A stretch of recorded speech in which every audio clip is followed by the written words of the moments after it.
Hello, everybody. Welcome to Wali Wonders. We're here with a brand new episode with Anila Shehzad, who is a geopolitical analyst and a writer. She's written many books. She's here to discuss about Trump, Zelensky, Putin, and all the interesting things that are going around these days. So, can you give us a brief introduction about yourself and your book and where we can find your book? Yeah, thanks for having me. It's always nice to be here with you because there is so much going on in the world, so many new things unfolding every day. When we open our news, channels and newspapers, we find that maybe the world has totally changed, and especially this has been going on for the last few weeks with the Ukrainian peace deal. And about my book, my new book is. Geopolitics, Frameworks and Dynamics in a Multipolar World. It's been released just a month ago and it's on Amazon, and you can find it in different bookstores around in your cities also. And it's a very informative book. It's a very well researched, and it's a groundbreaking type of book in the sense that from our side, from our eastern side, a lot has not been written on the subject of geopolitics, and the way I have brought the subject is for the reason that this subject should be introduced in our universities and colleges, and the new generation should come up into this field because it's a very interesting field. It's a very active field, and it is a it gives us a thought space where we can actually understand what's really going on all around in the world. And if we're going to keep ourselves unaware of geopolitics, everyday changing geopolitics, then we will not be able to neither survive or succeed or progress as a nation. So I think this subject as a whole is really a very vital thing, and it should not be taken as just a something like you can just talk about opinionate on it, but you need to have it as a subject, as a research thing. So I think my book is something like a first step towards this thing. That was a really nice introduction. We have a diverse range of topics that we want to discuss today. And we'll start with Trump and Zelensky, what happened a few days ago at the Oval Office. Trump was with a meeting with Zelensky. They wanted to sign an agreement, a minerals rights agreement. And Trump wanted to mine the minerals of Ukraine. And there was a shouting match between Trump and Zelensky. And Trump kicked out Zelensky out of the office, and they had a dinner planned. They did not take any dinner. The press ate the dinner, and there was no deal signed. And Trump said a lot of things, a lot of interesting things. That's why I wanted to play the video for our audience and dissect what was happening. Firstly, I gotta say that how Zelensky started, his body language and his posture wasn't that confident. He was defensive to start with from the beginning. And we don't know where he gets that confidence from, but some people are also accusing Zelensky of being a drug addict. Some people are saying that he's been on cocaine for a long while, and he's stubborn. But then again, we gotta commend Zelensky that he stood out for his country. Maybe giving his country away to the Russians or the US wasn't the most sensible situation that was there. And great leaders do stand up for their own right. But here, is Zelensky really a great leader, or is he a hoax? Where is the $350 billion that the United States gave to Ukraine? And can they really do an audit? Or can Zelensky really tell the world where he spent that money? Some say Zelensky has a mansion in Egypt, and he was recently signing some agreement with Egypt for his escape plan. So, in a way, the whole world also applauded how Zelensky stood in front of Donald Trump, which is not an easy task. But on the other hand, we don't think that he has a genuine cause. We don't think that his people want him to be in the office.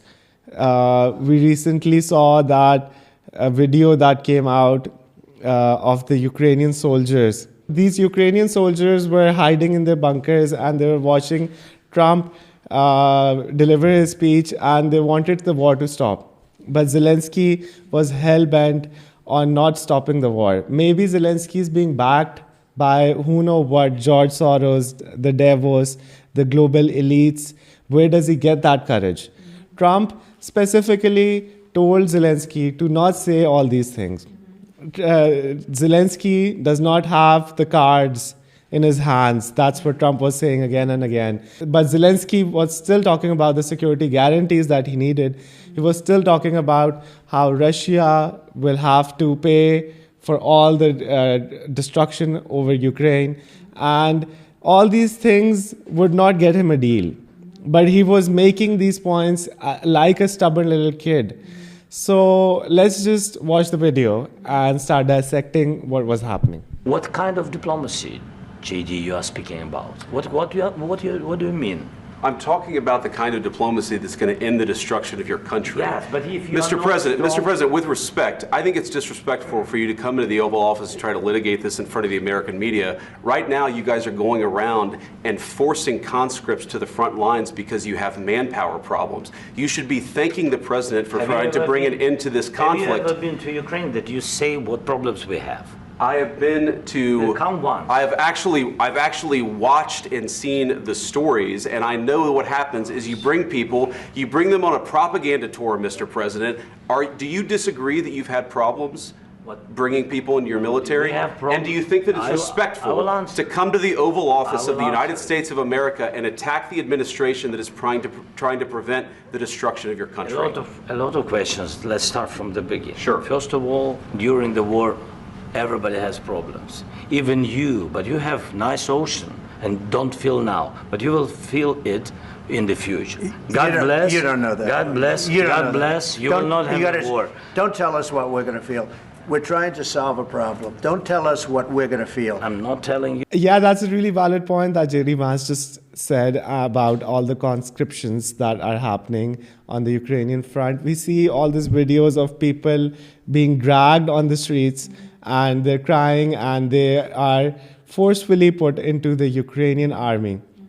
Most of these Azov battalions and these generals are sitting cozily in their bunkers behind the front lines, but they are throwing all these people on the front line who are, even now we hear that they're child soldiers, because Ukraine is now a country which has a population deficit. Almost 3 million people left Ukraine, and I don't know, a big amount of people, soldiers, have died in the conflict. And we see that the male to female ratio has been devastated in Ukraine. In gatherings, you can see like 20 females to 1 male. That's the amount of male that have just left the country or have died on the front line or are still serving on the front line. So not just the devastation and destruction of the Ukrainian cities and their infrastructure and their economy that has been devastated, but also that there are no people left to fight the war. And when you see at the Russian side, Russia is a much larger country with a lot more people. Although Russia could also be facing a major population decline, as all the first world nations are facing because of the economic scenarios or the socio-political scenarios that we see and the low birth rate, but still Russia has a lot more people. And if you just take this war on how many people each person has on which side and which side would run out before the other, so Russia could go on for much, much longer. So Zelensky was elected on the premise that he was going to end the Russia-Ukraine war. And he also tried to sign the Minsk agreement. But now in 2025, when he's responsible for killing like 700,000 soldiers on the Russian side, and so many of his own people are dead, and he's directly involved in their murder as well. So how can Zelensky now make a peace agreement, especially when we see that he's cornered and the Azov battalion, which are the neo-Nazis, have specifically told him that if he makes a peace agreement, they would hang him by a light pole inside of Kyiv or some other city. So could you explain this situation, how J.D. Vance was telling Zelensky that he has a manpower shortage, and is Zelensky willing to sign a deal, and how will this be possible?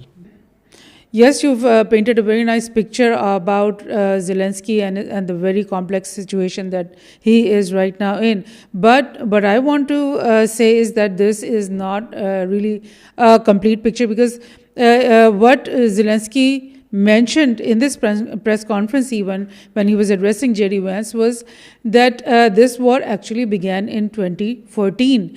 And how did that war begin? Because of the Euromaidan. Because of the Euromaidan, the pro-Russian president Yanukovych had to flee the country. And when he had to flee, a new man that was instated inside Ukraine was Poroshenko, who was a pro-EU, pro-NATO, pro-US person.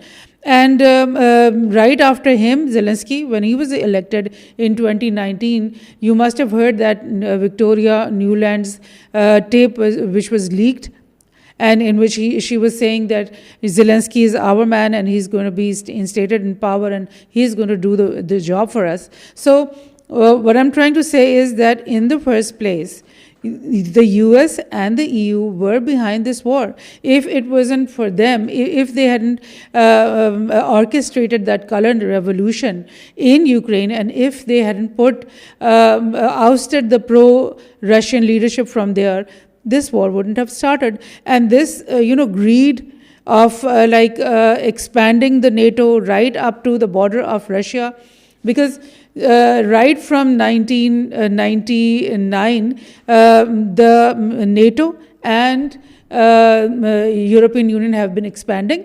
And in 2004, if I would like to remind you what happened in 2004, the first Orange Revolution was orchestrated right inside Ukraine, and at that time also Yanukovych had to leave his seat and flee, but then he managed, and Russia managed to bring him again back. But in 2004, the NATO expanded. Not only did they bring this color orange revolution in Ukraine, they expanded NATO and added Lithuania and Latvia, which are bordering Russia.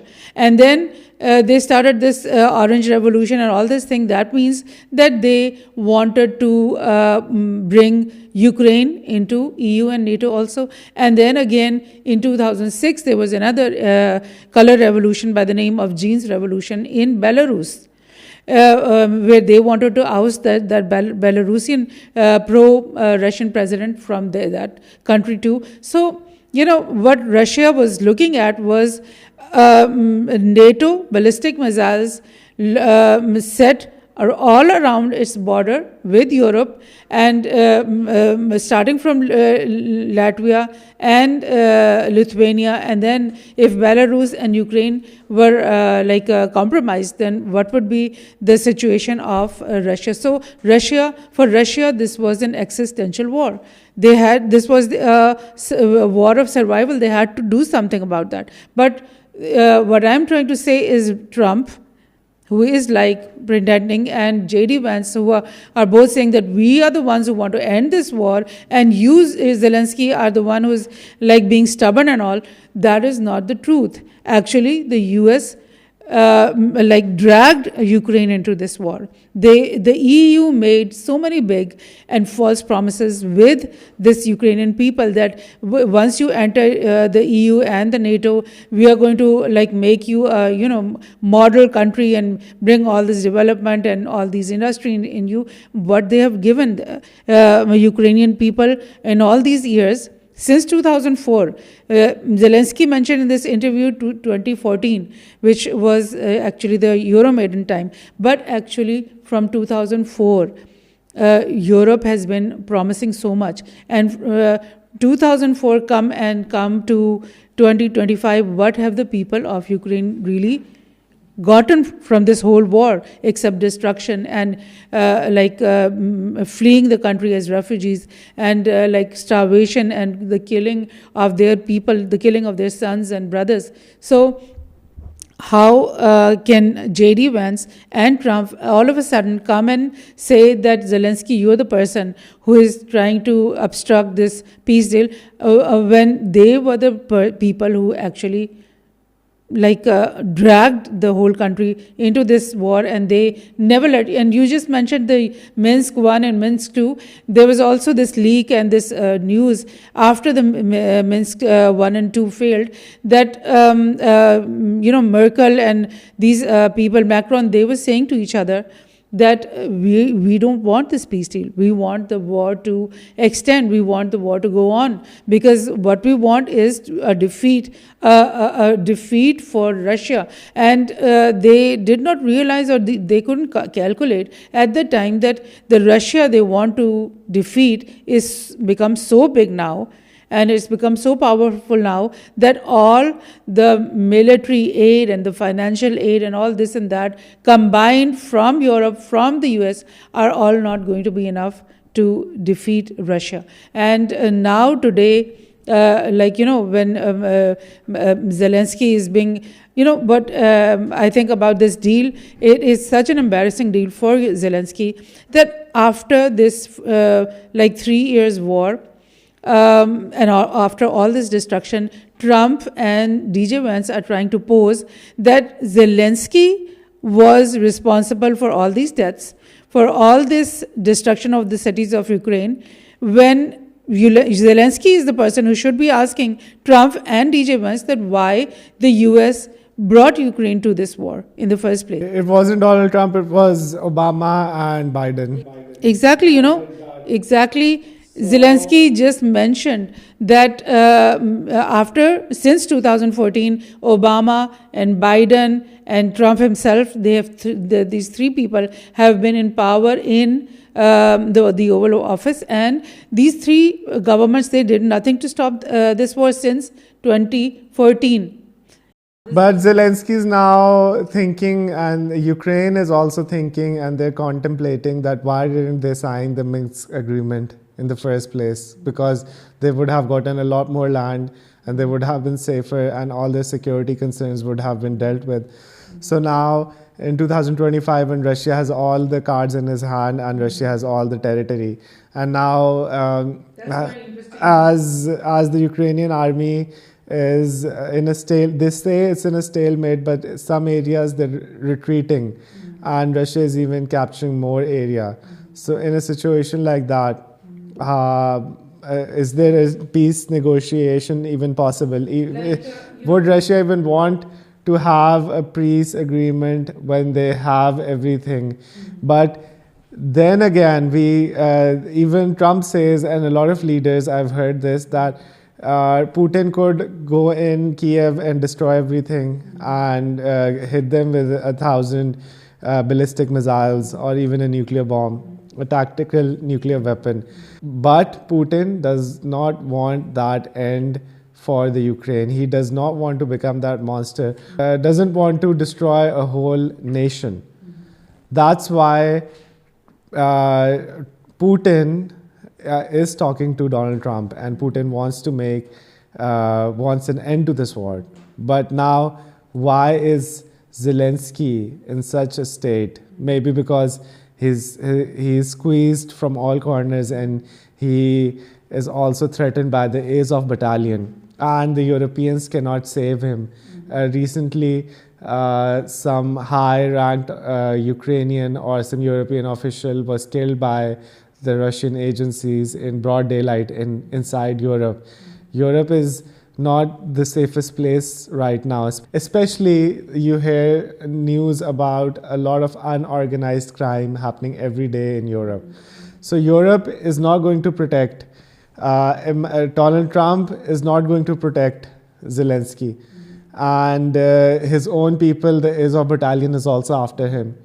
So do you see a peace agreement with Zelensky still as the president of Ukraine?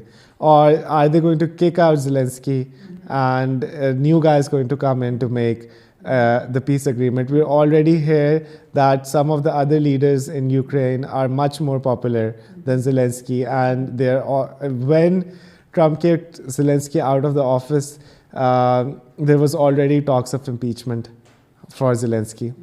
So what do you think about the situation? First thing I would want to talk about is this thing that when you say that all the cards are in Russia's hand, how did all the cards go into Putin's hand? Because because Trump was being a friend of Putin, and Trump offered Putin a lot of things. He said that Russia can keep all the provinces that they have already taken. He said that Russia could keep Crimea. And then, after all that, Trump said that all we want is the minerals from the whole of Ukraine. All those rare earth minerals are so expensive. And how can a war-torn country, without any security, without any insurance that Russia is not going to take another province in a year or two or so, like how could Zelensky sign away all his rare earth minerals to Trump for nothing, for giving back nothing? That is a question. And, this whole change of scenario, like Zelensky going out of the Oval Office and going right to London and being received by Starmer, and immediately Starmer saying that we are going to hold a defense summit. And he called all the European prime ministers there in London, and they have already had that defense summit. And they have literally told Zelensky that we are going to make a plan, a new peace plan, and we're going to present that new peace plan to Trump and to Putin, and they're going to have to go along with us, because, Europe has also spent a lot. Europe has given a lot of sacrifices for this war. They have lost so much industry because of this war. They have faced so much inflation and so much economic stress because of this war. So how could Trump just think that he's going to just pull the European Union people out of this whole equation and then do the whole game himself? What I see in this whole game is also a game of narcissism and arrogance from the side of Trump and J.D. Vance and these people. They are just not trying to understand the situation that other players are in. And exactly what you've mentioned about Zelensky, that he has something like a life threat for himself. You can see that Zelensky has played this whole game on the behalf of the European Union, on the behalf of NATO, and on behalf of the US. Yes, from where he is sitting, he needs those guarantees. Why did he do all this? Why did he play all this war game for these people? So, yes. I think Zelensky is gambling with World War III. That's what Trump told him as well. But the point is that the rare earth mineral deal that Trump was about to sign, and the part that Ukraine occupies, the rare earth minerals are not spread evenly. Most of the rare earths are in the area that Russia occupies. Even Trump knows that, even Europe knows that. So why was Trump even making a deal on the rare earth? Maybe Trump knew that there were no rare earth over there, and he wanted to just end the war, because if this war continues on as Europe wants or as Zelensky wants, it can end up in a real big disaster. Because if Putin would have to kill everybody in Kyiv and take over Zelensky's presidency, that would be really terrible. And we know that there are a lot of rare earth minerals in Canada as well. When we're talking about rare earth minerals, so why doesn't America sign a deal with Canada and get all its rare earth minerals from there? So yeah, the Obama administration and the Biden administration were the ones who gave Zelensky the chance to fight this war that he has been fighting. But on the other hand, Trump knows the truth. Trump knows that this can go very badly, and this could end up in a World War III scenario. So maybe it's not about the rare earths. Maybe it was about teaching Zelensky a lesson. Maybe some people also are saying that they already pre-planned Trump and his administration. And Trump, when he's talking to Zelensky, tells him again and again to be thankful that he is going to save him his life. He's going to make him the strong man. He's going to provide him security.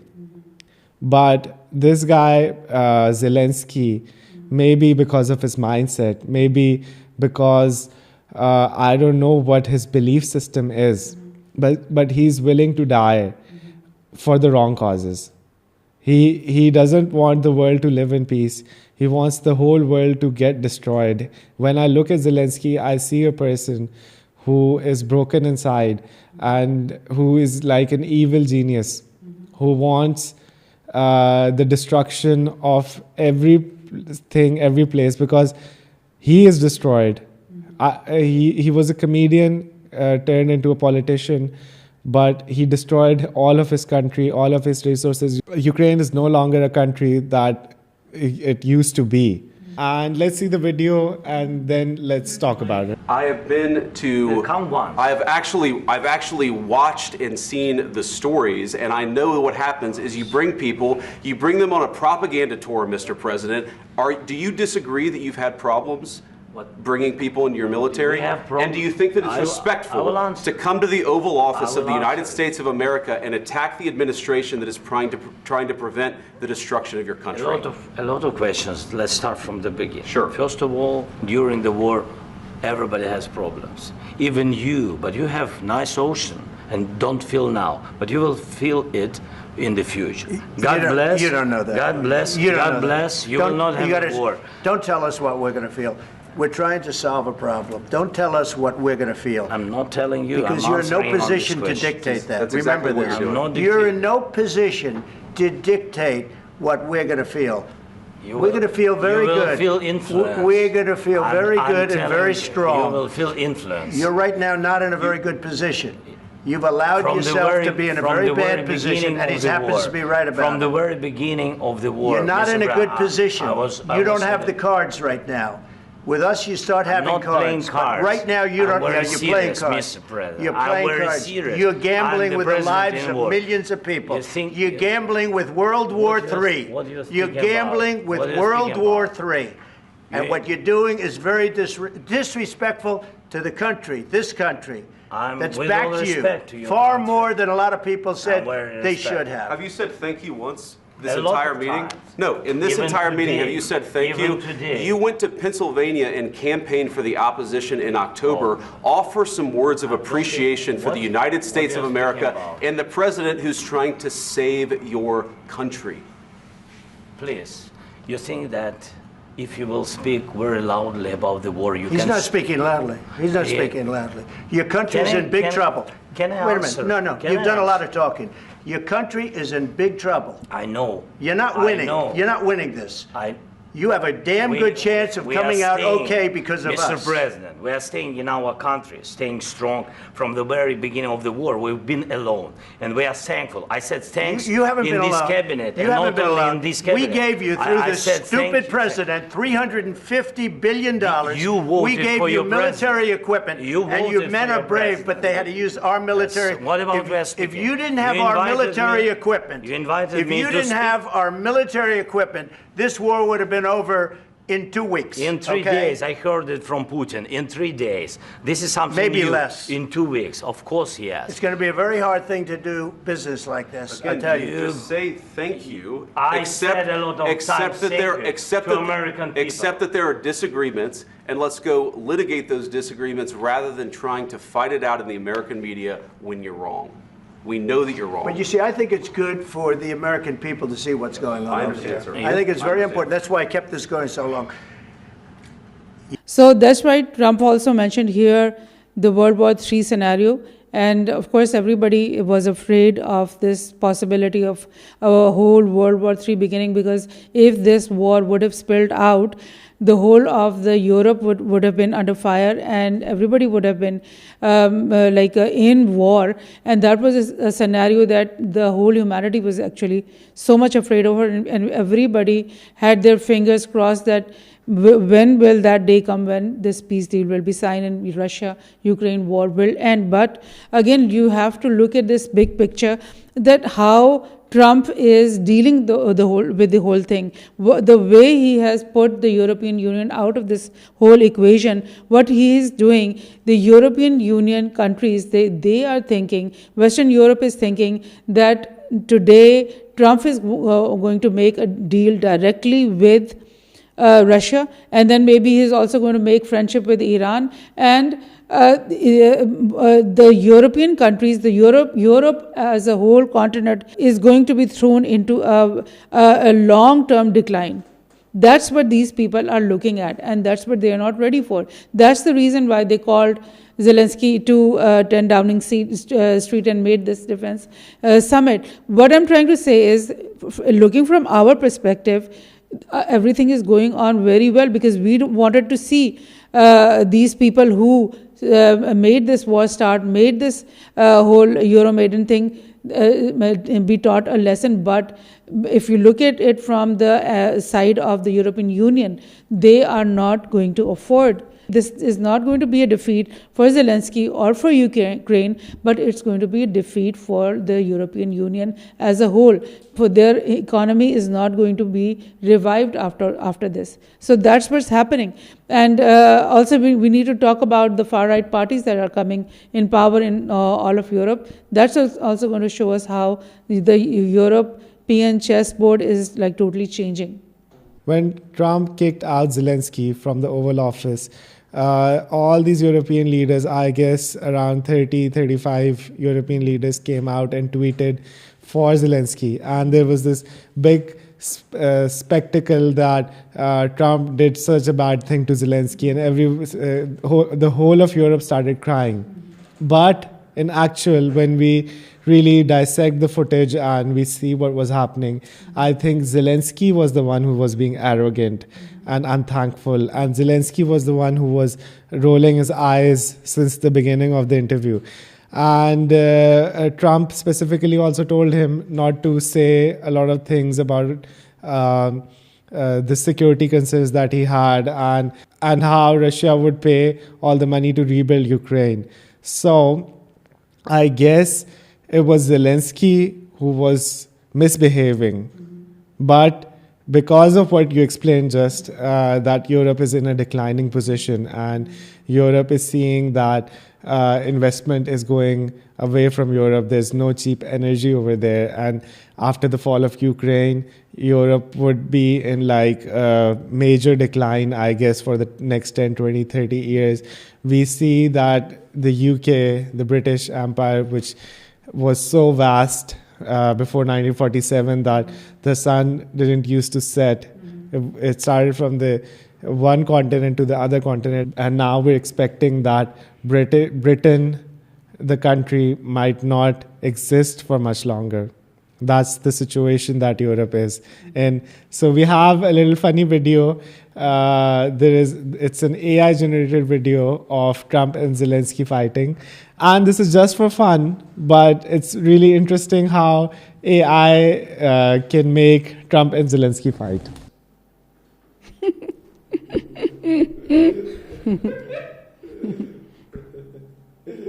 This is what we need to get, right? Hopefully the next meeting will go like this. That was a really funny video of Trump and Zelensky. It was a proper UFC or a boxing match that we just saw.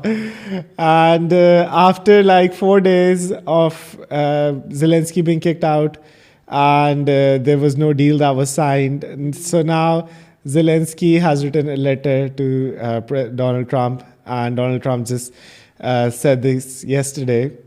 And he's like, Mr. President, I'll sign the agreement. So let's just view this video as well. I received an important letter from President Zelensky of Ukraine. The letter reads, Ukraine is ready to come to the negotiating table as soon as possible to bring lasting peace closer. Nobody wants peace more than the Ukrainians, he said. My team and I stand ready to work under President Trump's strong leadership to get a peace that lasts. We do really value how much America has done to help Ukraine maintain its sovereignty and independence.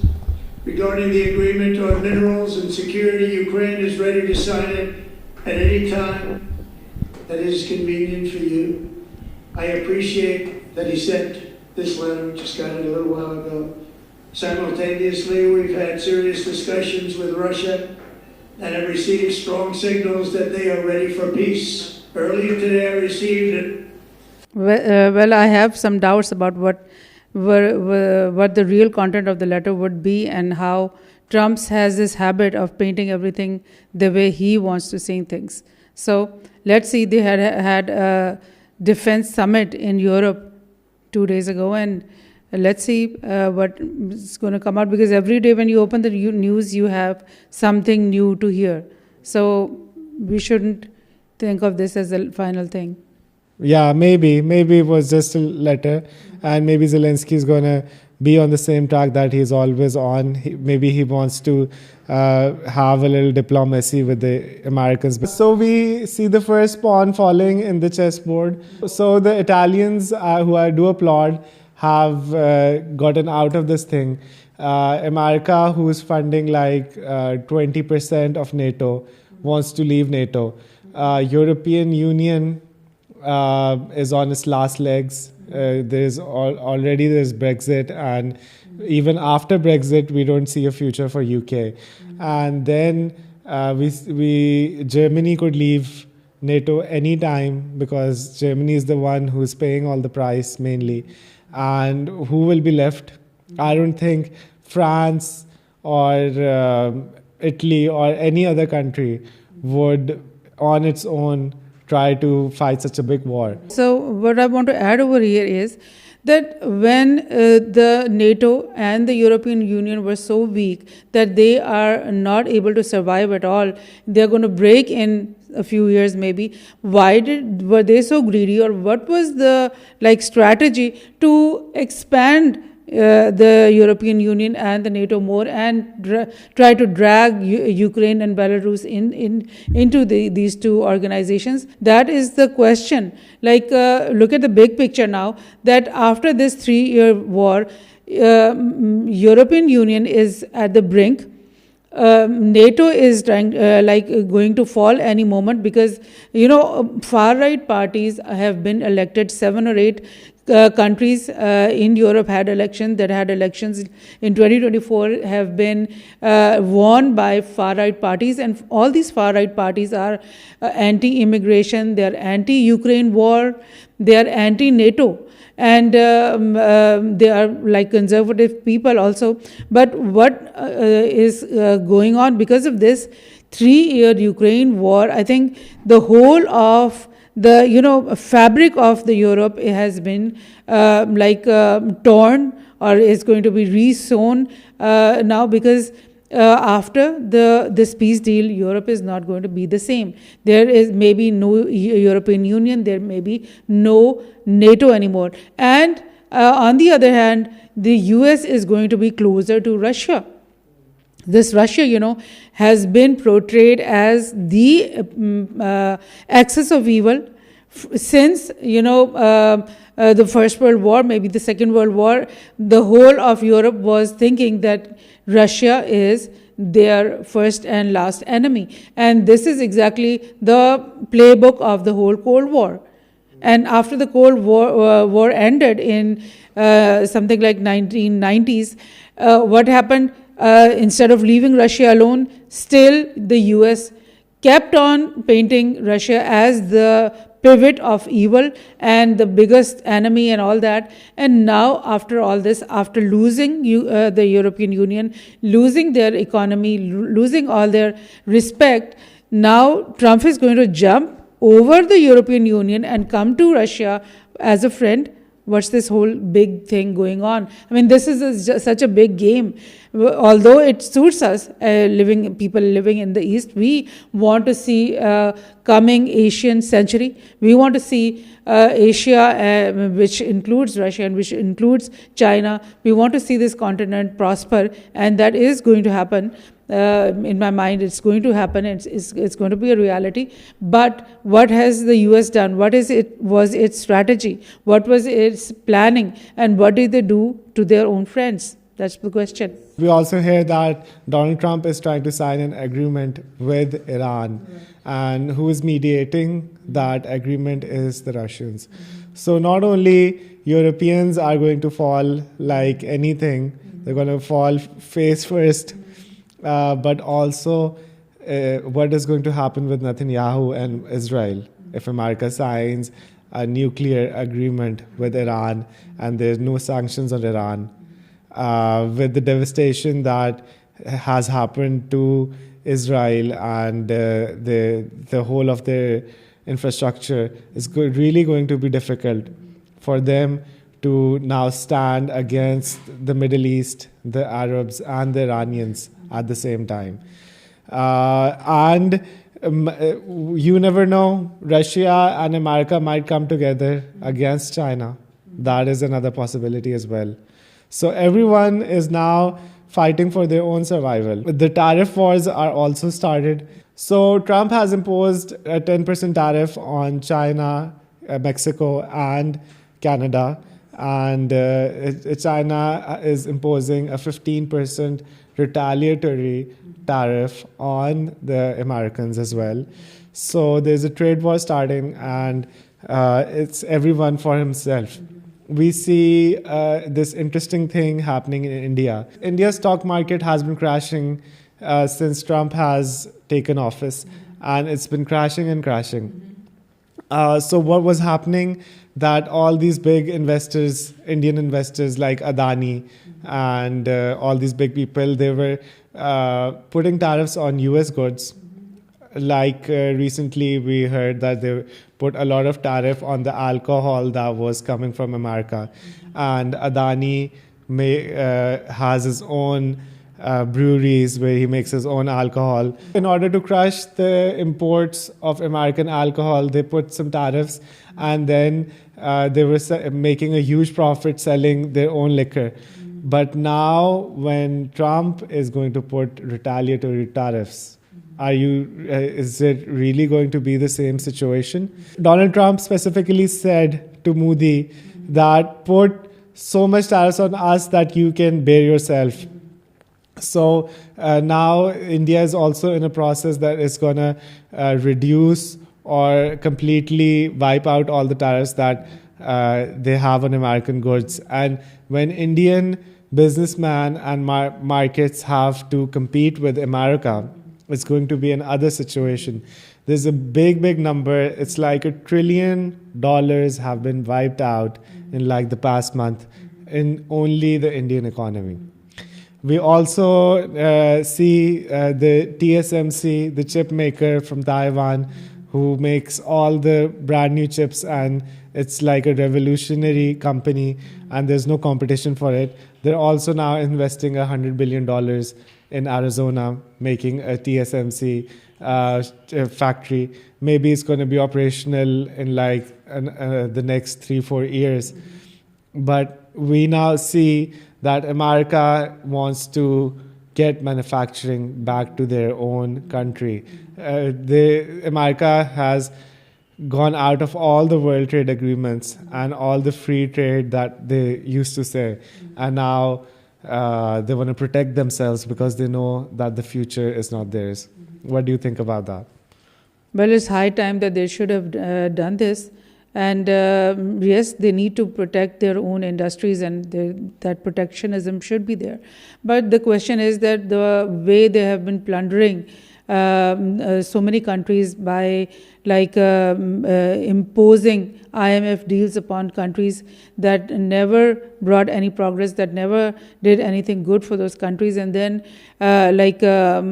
using their financial instruments to further control the world economy for so many years. I mean, they've been doing all this plundering, and they've been doing all this wrong, immoral acts in the economic sphere. And now when they think and see that they are in trouble, now they are going for this protectionism. Why was this protectionism not allowed for anybody else? Capitalist, this whole capitalist theme that was going on all over the world, the US always imposed this thing upon other countries that they have to keep their markets open. They have to do the deals with their multinational companies on their terms, and they forced them, and they used all type of intimidations, politically, militarily, every way. They were the Tarzan of the jungle, and they did whatever they wanted to do. Now, when they feel that they are going down as a country and they can't survive anymore with all those acrobats that they had been doing for so many decades now. Why can't other countries use the same tactics that the US had been using? So these are big questions, and this is, we are now going to witness the change of the world order, and this new world order cannot be written exactly how Trump wants it to be written. That's not going to be the reality. The reality is going to be that now we are going to enter, and we have already entered, a multipolar world where everybody's interest is going to be secured. Everybody is going to try, just like you just said, that everybody is running for oneself, and everybody is in a race right now. So China is going to ensure its securities, Russia is going to ensure their securities, India is going to ensure their securities, and every country is going to ensure and make sure that they are now in this new coming world order, they are sitting in the right place. So people have learned, countries have learned after the Second World War, after these countries got their independence, after the creation of the United Nations and this big platforms where all the countries could interact with each other, they have learned a lot of things, and they have learned the ways of diplomacy, and they have learned how to maneuver for themselves. So that's what we're going to see in the future, Yes, that was a wonderful point, and you're right about that they used to preach about all these free trade agreements, and there was this World Trade Organization, and when America had the upper hand, when they had the biggest economy and they had the best consumer goods and they had the most amount of exports. So at that time, they were all willing to have these trade agreements, while countries like Pakistan and India and Bangladesh and all these Asian countries were suffering because of these trade agreements. And now, when the tables have turned, when China is so far ahead in manufacturing, and AI is being taken over by other countries as well, especially China's ByteDance and DeepSeek AI are better in AI. They're using less computational power. They're using inferior chips. And it's a big bubble that the US economy is in, we could say. When will it burst? No one knows. But the point is that as soon as America is having the feeler that it's not going to be the same, it gets out of all the free trade agreements that it was Europe was so proud of, and the Western economies were so proud of, and they're now becoming protectionist in their dealing. It's going to be an interesting time that we're going to see, and Trump makes up a very good media presence. I think this Zelensky and Trump fight was all over the media, and it was a big news.